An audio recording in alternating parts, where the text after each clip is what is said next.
chỉ bay ule tukin chu hei chhum mawi mak dang lam takin aizawl a tuam lui mai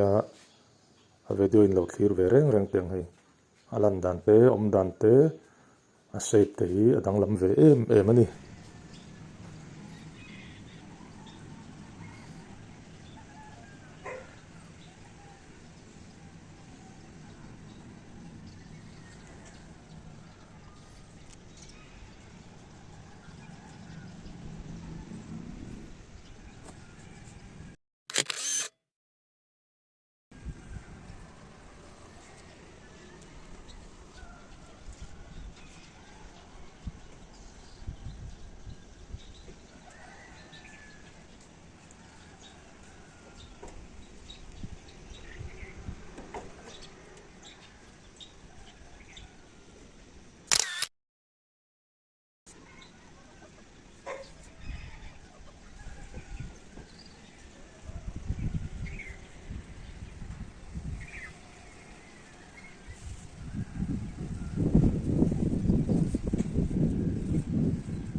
ki tilai thingzar deuh duai ki mawng ani a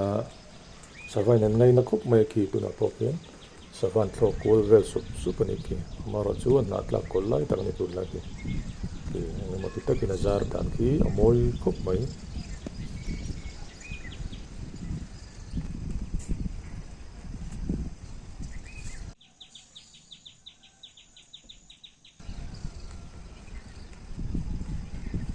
kan video te lo tir sa kan lom le kan channel hi no subscribe sa ka ve ula la subscribe lo te kan chu na thei ang min lo share dar sak ve don nia kan lom e